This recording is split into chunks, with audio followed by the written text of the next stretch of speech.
FHSFootball.com here with head coach Matt Thompson of the Jesuit Tigers. This finished a perfect season, 15-0, with a come-behind win, 35-29 over Pine Forest. Coach, this game was full of emotions.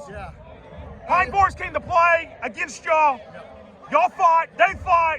It came down basically to the final 37 seconds left on that board.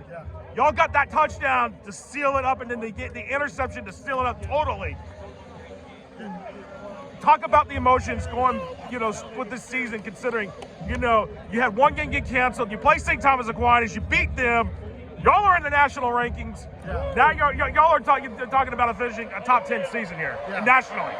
Hey, well, first off, hats off to Pine Forest. I mean, they could have easily, laid down, and that's not the type of team they are. I think, I'm looking at their coaches and how they coach, and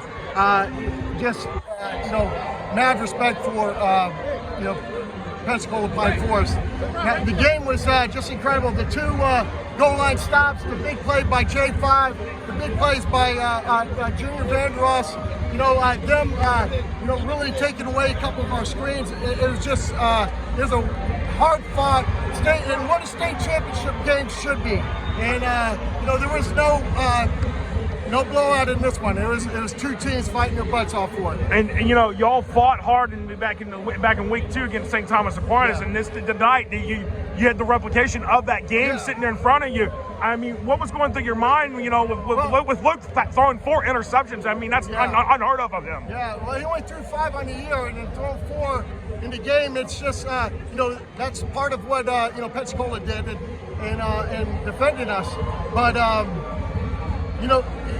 we were in that position before, so there wasn't a whole sense of panic or anything like that, and we thought we could get them in a couple things, and Luke just ended up, making plays, and, J5 ended up catching the ball, and, game over. So, I mean, then, the pass the interception at the end sealed the deal for AJ Cottrell. I mean, it's just fitting for him, a senior. It's been to 3 semifinals, and now finally gets a state championship and a game-saving interception. I mean, y'all came up so close the last few years. You've been leading this team, 7 years now, and 9 years. 9 years now. So 9 years now, and you've gotten them this close, and now to finally cap it all off. What does it say for you as a coach now that, to get through this barrier moment? Because considering, in all of that, you got to host the state semifinal 2 weeks ago against Miami Northwestern. You've always had to come down to South Florida to play those state semifinals. You came up short, but now to come back to South Florida to win it all. What is it like in that sense? I mean, it's kind of sort of an irony here. Yeah, I know. It just, the way we won it down afterwards because of the enormity of that game. Beating St. Thomas Aquinas, we didn't come out and play very well the next week against Bloomingdale.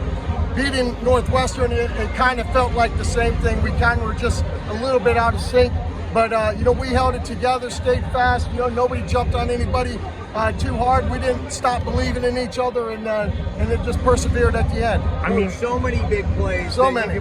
But your defense had that goal line stance. Talk about the D and that late in the fourth. Yeah, the goal line stance, the 4 downs, when they returned the kick all the way to the 3-yard line, and then we held them on 4 downs, especially with that quarterback and those running backs, just to be able to do that, and then coming back on another one, and where we intercepted the wide dump, and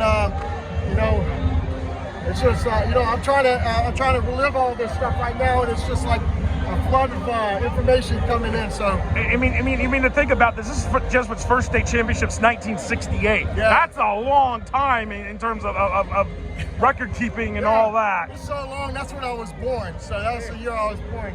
So 53 years ago. These guys deserve it. They worked their butts off, and did everything that myself and the coaches asked, and they deserve to win this. But your coaching history goes back to your days in Armwood. Yeah. Sean Callahan, you coached in state championship games before. Yeah. You know what it was like. At the end of the day, what is it like for you now as a head coach instead of being an assistant coach, winning a state championship? Yeah, it's wow. I haven't even really thought about it. I've always told the kids, I've been there, and we've won, but I just want them to feel what it's like when we take that bus ride back to Tampa, and it's going to be pretty amazing because very seldom does anybody end up 15-0, and I just it's a season to remember for y'all. It is, absolutely. I'm trying to figure out what I'm going to tell the team right now. And I know they're waiting on you. I guess you're gonna go talk to them now, huh? I'm going to get. Congratulations, Coach. Thank you.